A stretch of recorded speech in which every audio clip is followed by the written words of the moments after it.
Hello, everyone. Thank you for joining us today. I'd like to give you a brief welcome before we get started. I am Maya Elenevsky, the Events and Outreach Manager here at the Center for Contemplative Mind and Society with the Association for Contemplative Mind in Higher Education. The ACMHE is a multidisciplinary academic association with a membership of over 700 educators, staff, students, and researchers committed to the transformation of higher education through contemplative methods. The ACMHE is an initiative of the Center for Contemplative Mind and Society. I'd like to welcome you to our January 2019 Contemplative Education webinar, Contemplative Resistance, with Holly Roach Knight. We are extremely excited to have her here with us today. Please welcome Holly. Hello, everyone. I'm just going to get my face up here for you. Hello. And I wanted to go ahead and begin with a practice and just say how grateful I am to be here. Thank you, C-Mind, and thank you everyone who's joined today. We're going to start with a brief practice to ground ourselves. So let us begin finding our seat. You may close your eyes or pick a spot on the floor ahead of you to focus on. And let us begin by taking 3 deep breaths and sinking our awareness down into the body. With each breath, allow your awareness to focus to the sensations in the body. Breathe in, breathe out, and gently leave thought when it arises, refocusing back to the sensations in the body. Now bring your awareness to your heart and take a pause here, breathing into your heart center. How would it be to explore the body with each breath, with a gentle touch, to bring a curiosity to your in-breath? How would it feel to explore the body from the inside? Feel the expansion of the in-breath in your chest. Notice the rise of each in-breath. Can you feel how your shoulders and your chest both rise? Can you feel the space that is created with each breath? We bring a curiosity to what the breath can reveal to us in our bodies. Dropping our awareness further south into our bodies, into our abdomen. Can you feel how your belly softens and expands with the in-breath? Can you feel the space that is created in the belly when you breathe in? Send a warm, loving regard to your belly. And drop your awareness further down into the ball of your seat. Now here, feel the breath expand to your seat, almost as if you can press against the chair or the floor beneath you at the top of the in-breath. And release and let go. Breathing in and breathing out. Allow your awareness to pour down into your legs and to your feet. Hello, feet. How is it to explore your feet from the inside? Starting to rise back up the body. Hello, calves. Hello, knees. Hello, thighs. How is it to explore your legs from the inside? Rising again, placing awareness back into your seat. Hello again there, pelvis. Breathing into the bowl of your pelvis. See if you can detect a slight rocking in your pelvis with each breath in and out, rocking forward and back. Now let the breath grow your awareness up from your seat, up from your lower back, along the back side of you, rising along the verticality of your spine. Find your breath in your back. Rise with the expansion of your breath into your back. And now rise with your awareness to your throat. Feel your breath pass through this narrow passage that spans head and heart. How does it feel to swallow? What does the throat feel like from the inside?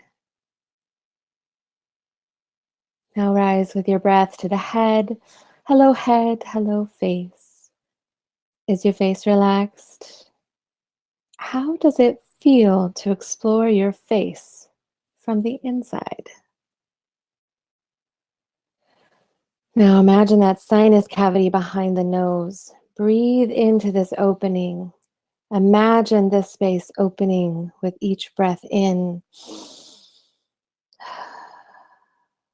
How is it to explore the head from the inside? How often do we guard our head as just a mind? Breathe in spaciousness, breathe out, and let go. What an ally the breath can be in exploring the body, in anchoring our awareness in our embodiment. This concludes our practice. I want to dedicate our practice with a dedication of merit in the tradition of Naropa. May the benefit of our journey together extend to all beings everywhere, and in some way relieve their anxiety, loneliness, and depression. May we develop the bravery to commit to wakefulness, to bear witness to anguish, and to enjoy our lives.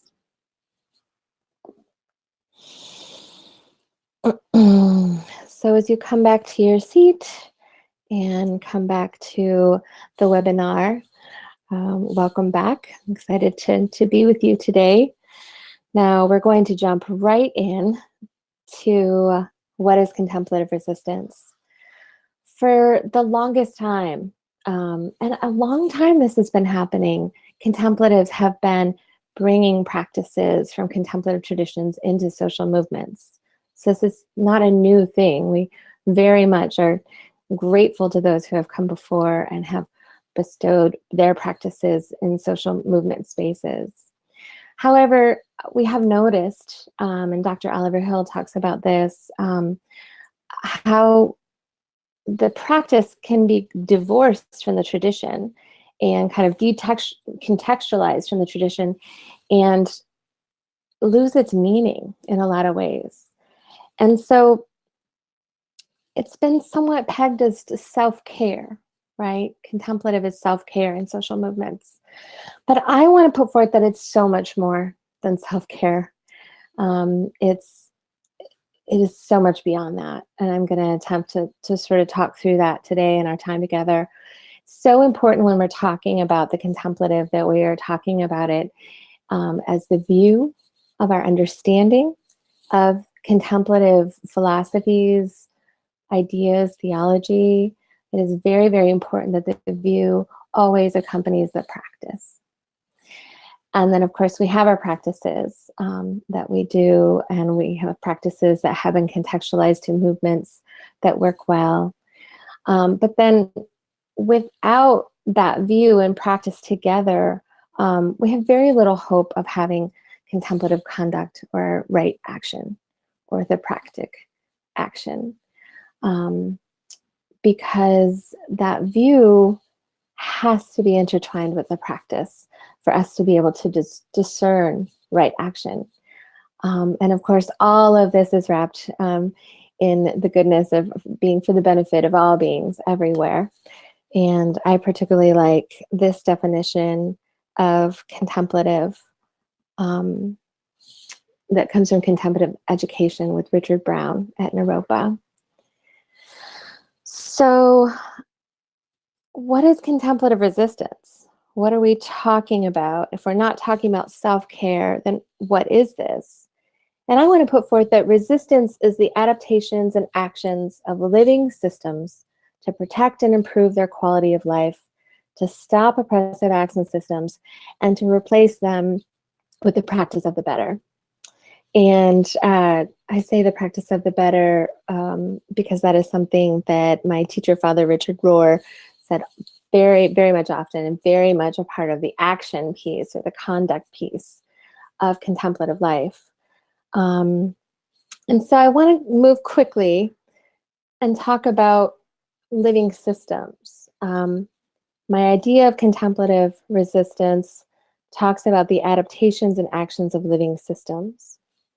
So living systems are really wonderful model that we very much want to talk about. I think all throughout our work in social justice, we need to be thinking about living systems, because I put forth that social change is a living system. So the more we can learn about this, the better. Living systems are open, self-organizing systems that have special characteristics of life and interact with their environment. This next piece is very important. This takes place by means of information and material energy exchanges. Material energy exchanges. It's very important that the parts of a system talk to each other and have exchanges. And a little personal aside, you'll see down here, I'm actually citing my Auntie Lane, who is my aunt on my father's side, who worked with the gentleman who, Dr. Greer, who initially wrote about living systems. And I didn't know anything about her work in living systems until after her death, and found her in my research. It was very sweet to connect with one of my ancestors and moving this work forward. So we'll keep talking about living systems throughout this presentation. One social movement influencer that I think is very important to talk about is Adrienne Maree Brown. She is a queer woman of color, activist, organizer, who has been really, I've seen her around the past 20 years. I think both hung out in the Bay Area a little bit around the 2000s, 1999, 2000. And she has gone on to just create this really beautiful book called Emergent Strategy that's really catching on in movements. You may have seen it. And essentially, movements are becoming very influenced by emerging awareness of biomimicry and living systems theories from this book, Emergent Strategy by Adrienne Maree Brown. Biomimicry is an approach to innovation that seeks sustainable solutions to human challenges by emulating nature's patterns and strategies. So you can see, as a contemplative, we're drawn to this type of philosophies that are drawn from the living world, right? The sacred world.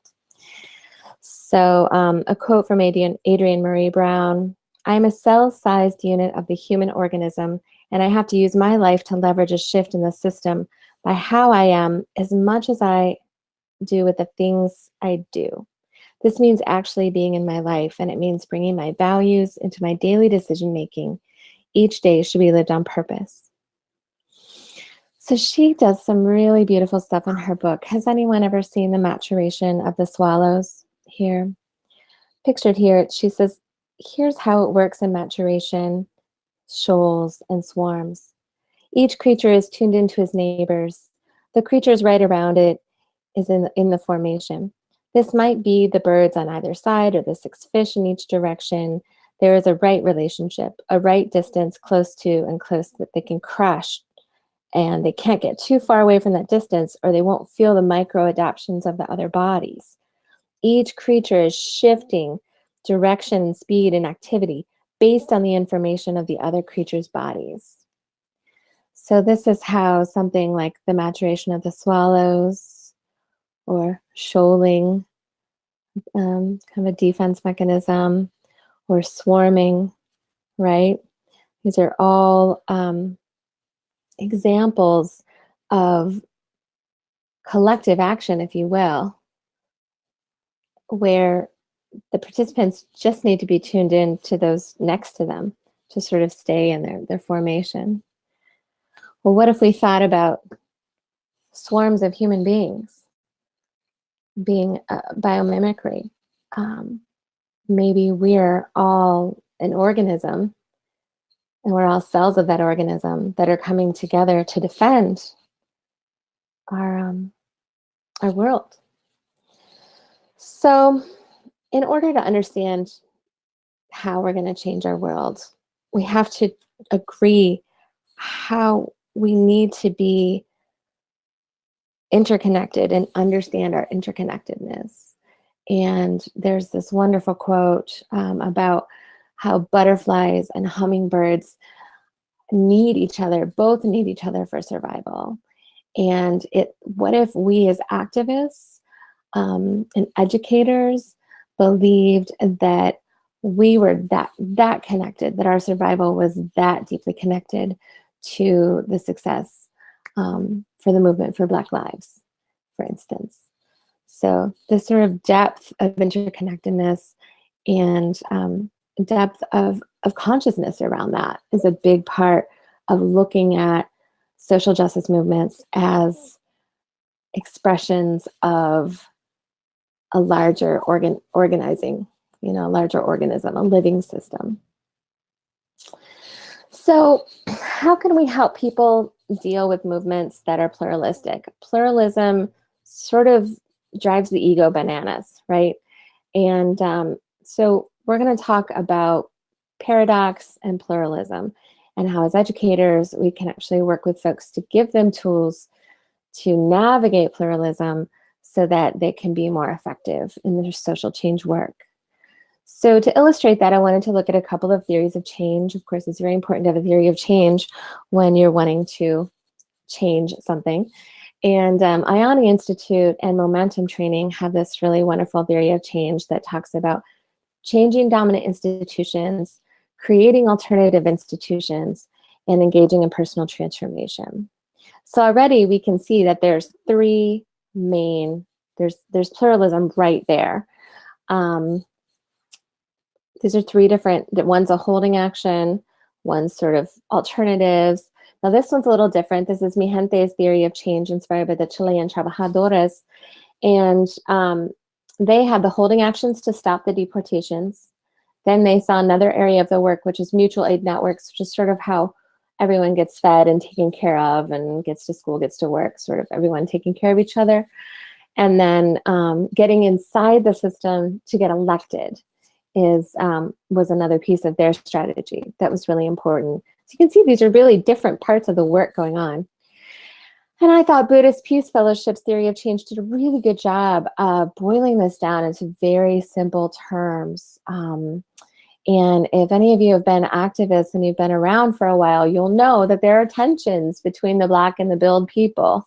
There's people that are like, why are you over there in that awesome community with your composting toilet and like not out here in the streets with us, and the people with the composting toilet are like, we're building a beautiful community and we're off the grid and we're creating the alternatives. So when all that falls down, we'll have this here, And over the years, I think that there's been this third force that's been able to come in, and this third force in this case is B, that's been able to come in and encompass those tensions and help people see through personal transformational practices that Black and Build are both key strategies to an all-encompassing strategy that's needed to change big systems that shape our lives.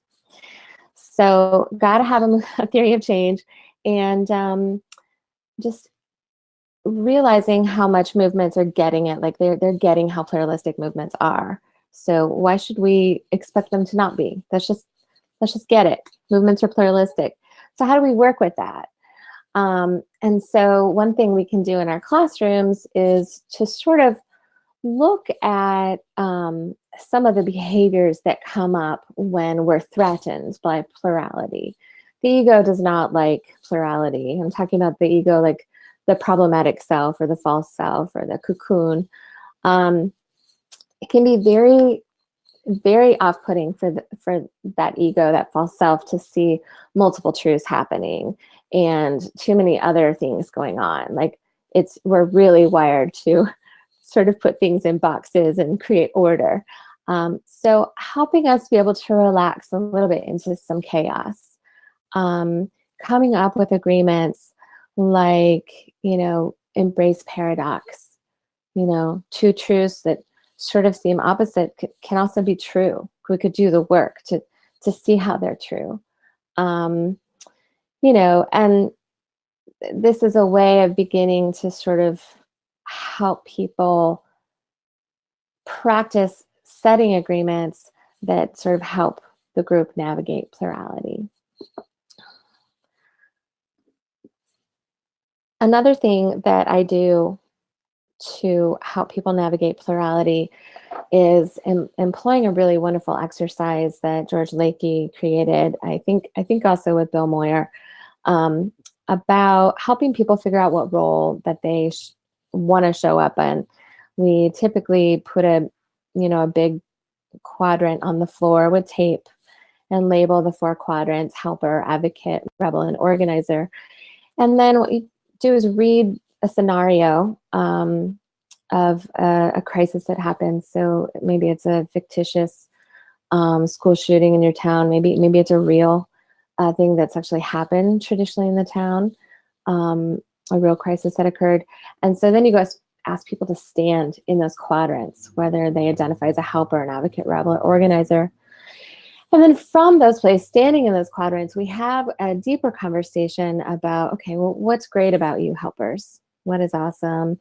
Where do you sometimes fall short? Okay, what's great about advocates, rebels, organizers?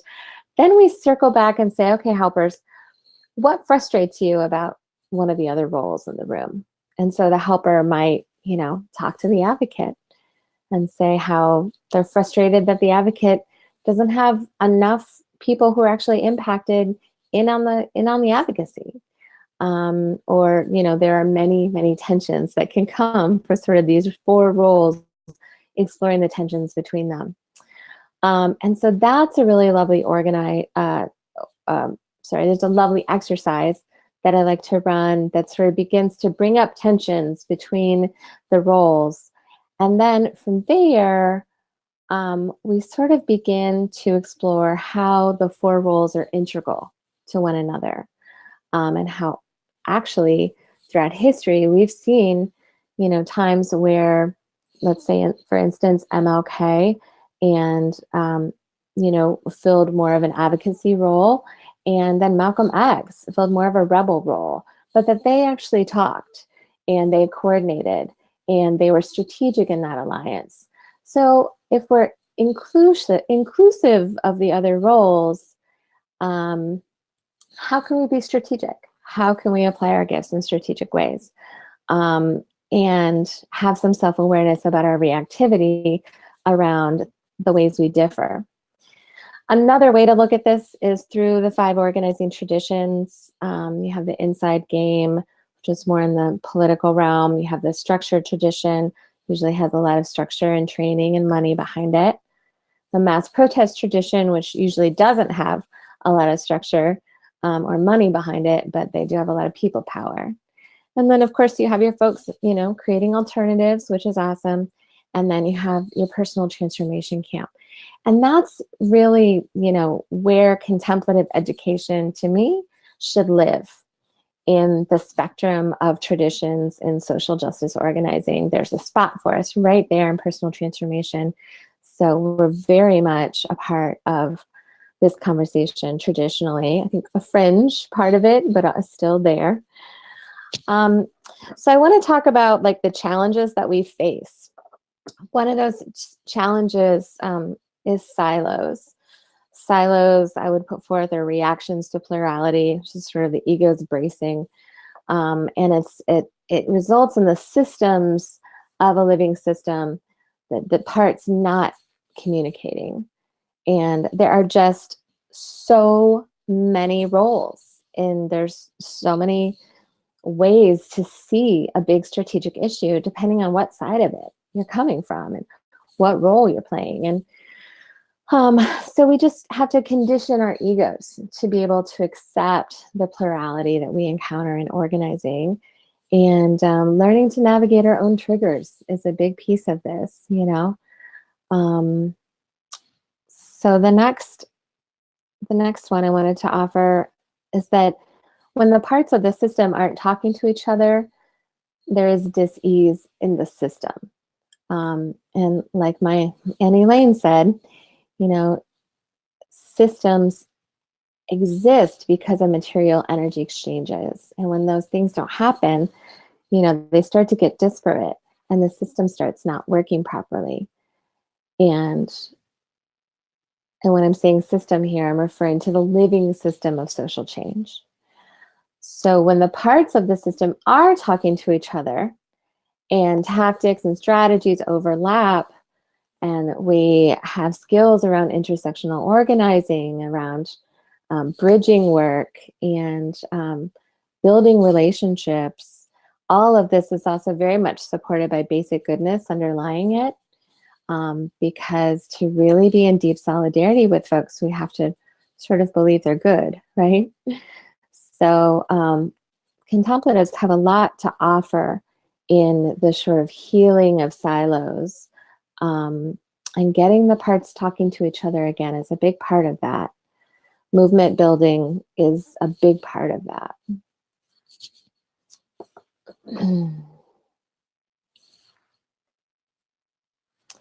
So what I want us to do with our 4 roles is to acknowledge that there's many tactics, many strategies, many views, and that if we embrace plurality, we can actually be open to the wisdom that's coming from another view. And if we sort of see ourselves as a mandala of forces working for social change, then we begin to have this sense that we're all included in this thing. It becomes less competitive. It becomes more collaborative. And communication. Trainings are so important. Movement building is so important to be able to address tensions and air them in healthy ways and be in relationship. It's very important work. So another piece that gets in the way is correct line thinking. This is Mao's correct line from the people. It's something that came to us in the 60s or 70s through Maoism in the US. And it's a sense that we all have to agree on something before we can take a step forward. And that tends to be super problematic, in that if we all have to line up and be in complete agreement on everything, we're not going to be able to get a lot done. We're going to be spending a lot of time talking about all the things. Whereas we could come together in a covenantal agreement where we have the things we can agree about in the center, and then we work collectively around those things. Another way to sort of break up correct line thinking is to look at pillow logic from Tibetan monastic education. Can't go into it here, but it's another great process of being able to sort of break up the dualism of correct line thinking. Trauma gets in the way. Oppression is trauma. And Bell Hooks has written it, that we cannot come together to be able to heal without acknowledging trauma, without being available for trauma and for trauma healing, and to not make people wrong for having a trauma, right? So in Buddhism, we can work with Shempa, and which is working with triggers. And that's a really lovely teaching on being able to sort of see a trigger and not identify with the trigger right away, but bring space to it, and then be able to make another choice to not act out of trigger. But to not make people wrong for triggers, right? These are holy moments of rewiring the brain. Someone is traumatized and they come to their organizing collective or to the classroom. We can't push people out because they're traumatized. Bearing witness to them and loving and supporting them is a way to actually get them through the pain and rewire their brain for healing that trauma, instead of continually being made wrong whenever that trigger of that trauma comes up. So super important to keep that in mind. And I really recommend reading Charlene Carruthers' book. She talked about how important it is for movements to allow and create spaces for healing, and for us to have self-awareness about how we are organizing, and if we're really okay to go out and work, or if we should maybe step back and take care of ourselves a little bit. and that those times come and go, you know. And, you know, healing justice is an amazing opening in movements right now, that is all about acknowledging trauma and using our personal transformational tools and our contemplative tools to handle trauma, and heal it, move past it. So I have to talk about white silence on anti-Blackness and structural racism. Parker Palmer is a wise quote here, and definitely want to send everybody to Beth Barulla's, I've misspelled Beth's name there, but book on anti-oppression and contemplative pedagogy. We need self-observation to be able to get to our implicit biases and to sort of metabolize the unconscious into our awareness so that we can transform it. And there is such fragility and pushback from a lot of white liberals to doing that work. And contemplative pedagogy, I think, is a very helpful way to get people to see how their practice can actually illuminate implicit biases that need to be brought up and brought into our field of awareness so we can transform it. And then finally, what gets in the way is this lack of awareness about power differentials and positionality in society in relationship to power and privilege. And here I want to introduce very briefly mandala principle, which is something that Chogyam Trungpa Rinpoche, the founder of Naropa University, and others, Judith Zimmer Brown has written about mandalas very beautifully. That they are the general patterns. We have the inner mandala of all the things happening within us. We have the mandala of a family, the mandala of a neighborhood, the mandala of a state or a region or a nation. And then we have also the mandala of the classroom. We have the mandala of our school, our community. And so the center of the mandala always lies where the power is most concentrated. And then out to the edges, there's always sort of the margins of the mandala where the focus is not, and people are actually in danger of sort of falling off, or ideas could be in danger of sort of falling off that mandala. There's always a power differential between the center, which is the center of focus, the center of the mandala, out to the margin or the fringe of the mandala. And if we were to orient our social movements and our social justice work as a mandala, then we could have sort of a framework for the deep pluralism, right? The many circles that represent many groups and many people working. And then we can sort of have a way to track where the focus, where the power is that lies within sort of the center of the mandala. And then it helps us to then orient from there who doesn't have access to that, who isn't close to the power, who isn't being focused on, and then what are the behaviors coming, you know, from the fringes, like what are they telling us? So I wish I could tell you more about mandala principle here, but it's just a wonderful, wonderful thing. I'll give you some resources at the end. What I want to say about having a contemplative theory of change is that it's an active process of weaving our awareness in and out of our external conditions. And we are far more connected to our external conditions than we think. But the internal climate of the activist, her old wounds of the past, her ways of responding when fearful, her relationship to herself and her emotions, they are all as relevant as the process, as the language for the call to action and for the outreach flyer. And much like implicit bias is the internal filter of the activist, it very much shapes the activist experience of the movement and very much shapes the activist response to oppression and trauma and internal conflict and social justice. So a contemplative theory of change might be then that we are part of an ecosystem of social change, and to practice contemplative resistance is to know this and to do it consciously, right? So I'm coming towards the end of my time, but I want to leave you with a tool. I think sort of everything I've talked about could be a tool for teaching.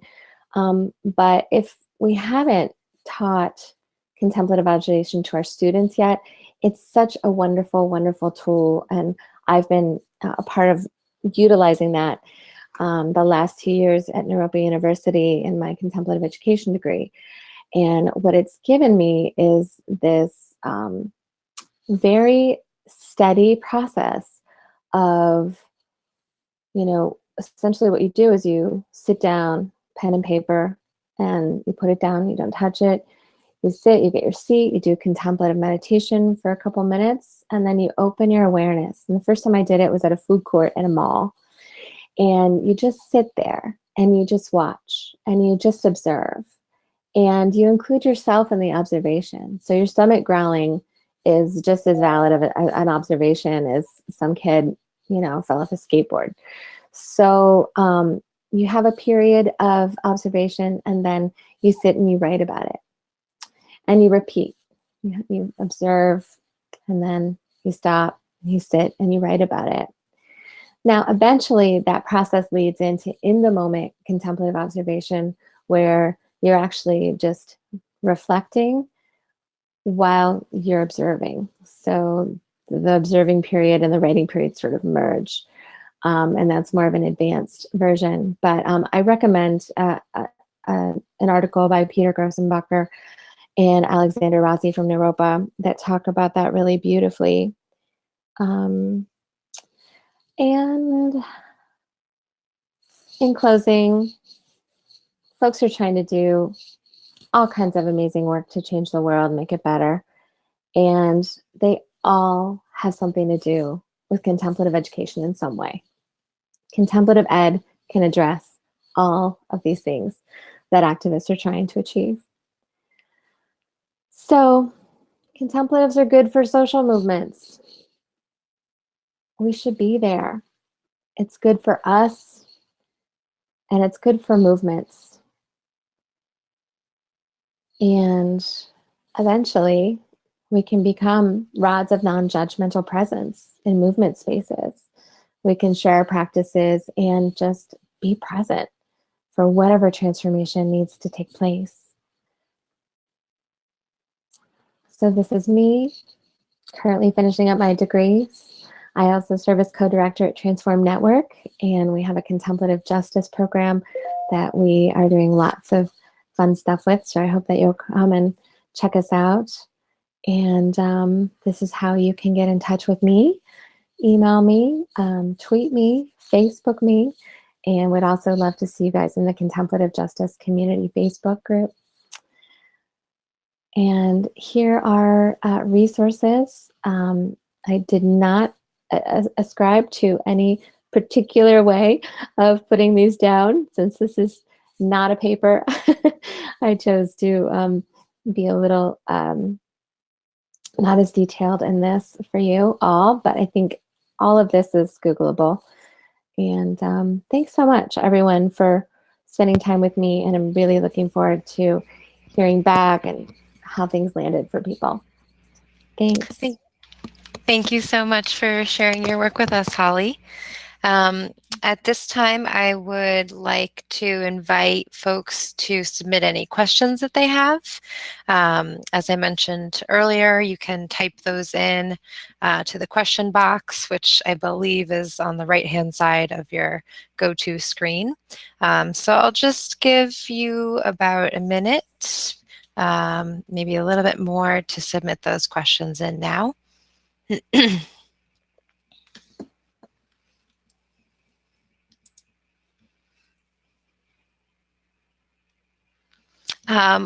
Actually, one person just requested that you share the name of the Facebook group that you mentioned. Absolutely. That is called the Contemplative Justice Community on Facebook.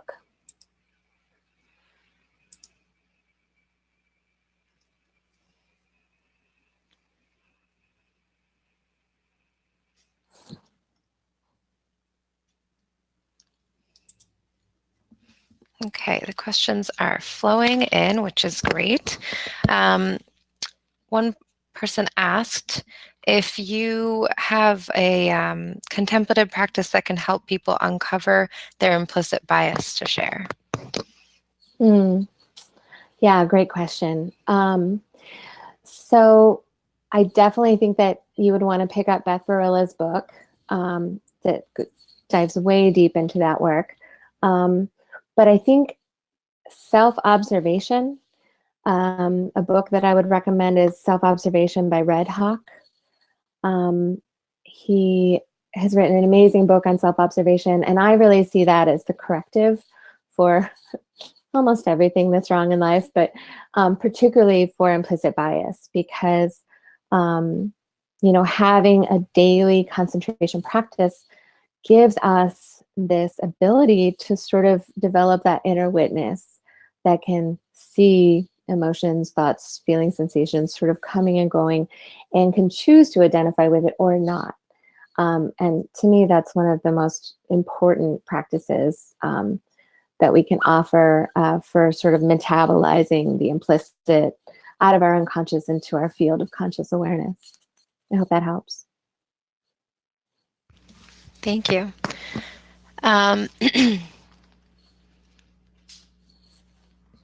Another person asked if you view shamanic journeying as being a contemplative practice, and would it be seen as a personal transformation tool?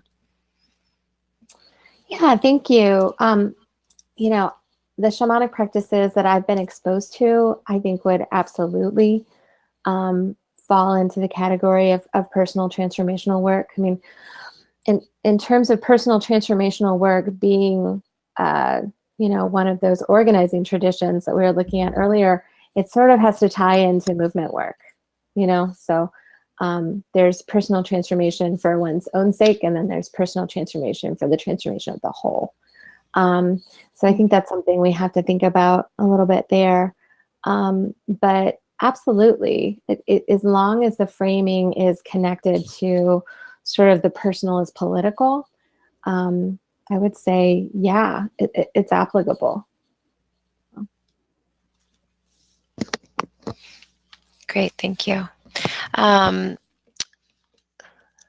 Another question is, how do you invite groups into a felt sense of experiencing their group as being a living system?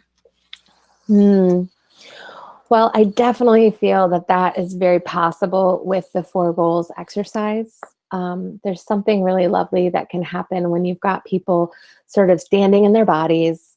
They're standing on the quadrant, right, with the various roles, and then they're talking to each other. So that space itself almost becomes this like embodied mandala, where they're standing on the mandala and they're creating this sort of mandala of the roles and approaches that happen in a community. And then by having those conversations about the tensions that arise, it can feel like a family. It can feel like a family having a productive conversation about leaving their crap in the sink or not putting food away after meals, whatever. It starts to feel like toward the end, people are laughing, and it's like, wow, we've created a space where we had a sort of a family meeting about how all of the parts of our organizing system feel about each other, and how and what we'll do is we'll actually, after we express our frustrations with the other roles, we'll make requests of the other roles. So the organizer might say to the advocate, hey, next time you've got a great advocacy opportunity, can you give me a heads up so I can train my community and bring them to participate?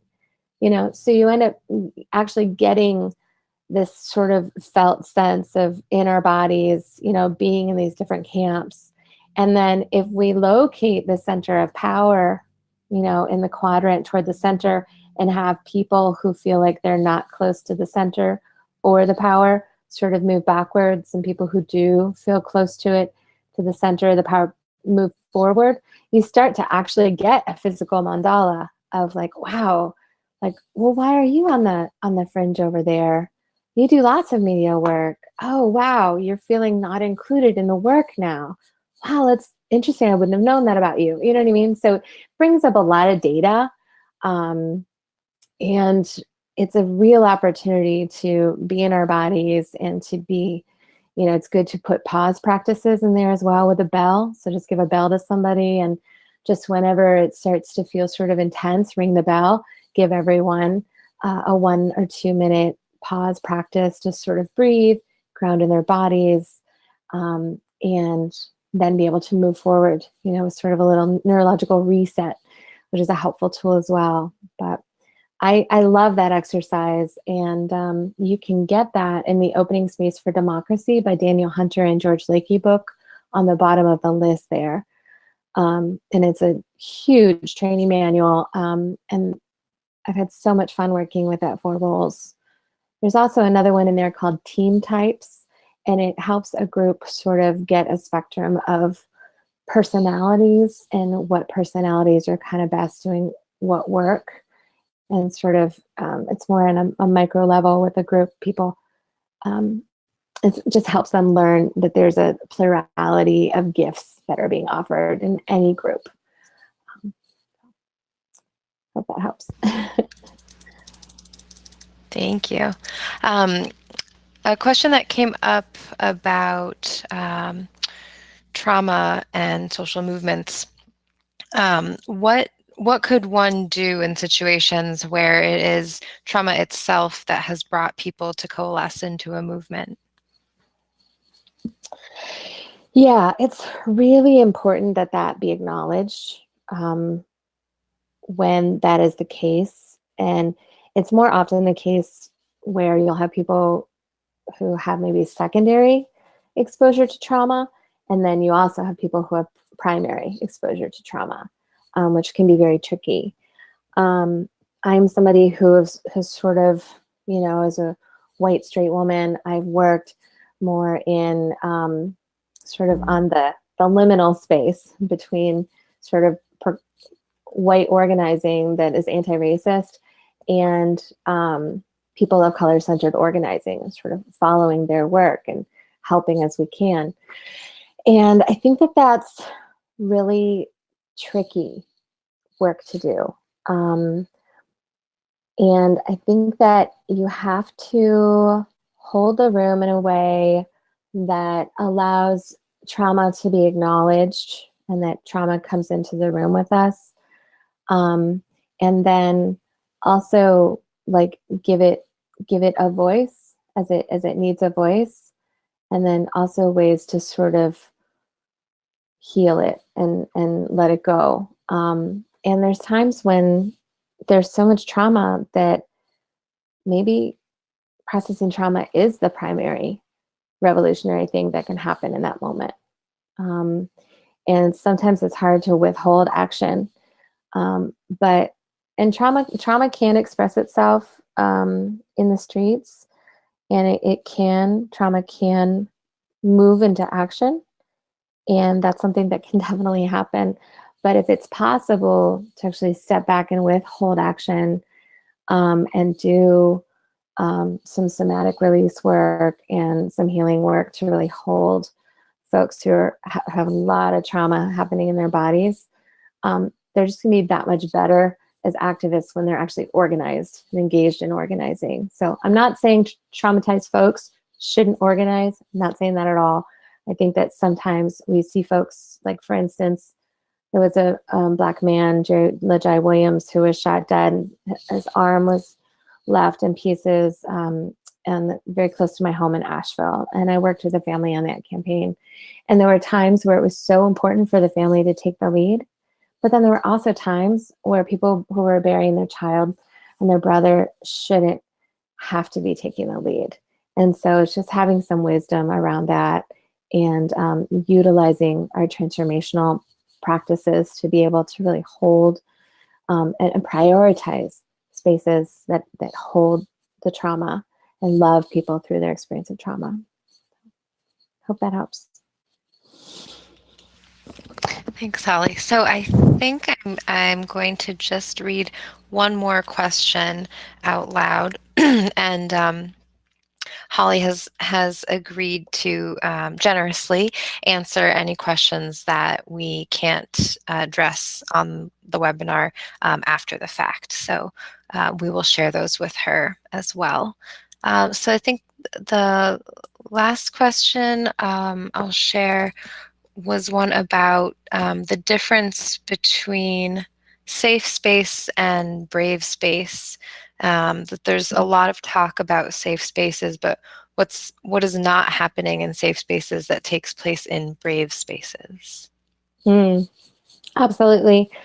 I love the work that's being done around this in movements. I think what is not that I think safe space has often been held with a view that doesn't have a full picture, doesn't have a full view of the range of what people are experiencing. When they're coming into a space and being told there will be a safe space, there's a blind spot there. I think that where that started to become problematic, we started saying safer spaces, like this is a safer space for people, but things are going to come up. And then we saw the language moving to brave spaces. And I think that it's powerful to engage in that, because brave spaces acknowledges that we have real work to do, and that it's that fear is a real deal. And that I think anyone who's ever worked in social movements has had a few scary meetings, you can sort of feel your heart pumping and like, oh no, what's happening? People aren't being good to each other in this meeting, and that happens. And that's real, like that's reality. And we can't just fix it with niceness. What we have to do is acknowledge the fuller spectrum of the experiences of people who are coming to social justice by understanding that trauma comes with the territory. And so while it is our intention to, create safer spaces for people to come and heal, what's safe for someone may not be safe for someone else. And there is a plurality, again, there's the plurality of people present and experiences present. And so I love Brave Space because it does sort of create this framing that we should bring courage to our conversations. And it also helps, I think, for white people who don't have as much experience being in discomfort and operating in discomfort. It's good for white folks to be called upon to be brave, because finding out that the world is not as just as maybe they had thought for some white people who are sort of gaining their racial awareness is also a brave endeavor. So thanks for bringing that up. And I think Brave Space is a really lovely way to talk about it. There's a woman who's teaching that really well in Tennessee named Nikki Scott Bay Jones. So. Great. Thank you, Holly, for that response. And thank you again also for sharing your work with us, and to everyone for joining us today. I want to remind you all that this webinar has been recorded and it will be available on the website soon. Our webinars are made possible by your support, and we invite you to make a donation and check out our extensive webinar archive at www.contemplativemind.org. I also want to quickly announce that we're very excited to once again be able to offer a retreat for educators this March 15th through 17th, Resilience in the Resistance, Contemplative Practices for Recovery and Renewal, which is being held at the Garrison Institute. To learn more, visit our website at contemplativemind.org, and you'll find the details under the events tab. You may not be aware of this since we have such a wide reach, but in actuality, the Center for Contemplative Mind is just 3 full-time staff members. So your donations really do make a difference no matter what the size.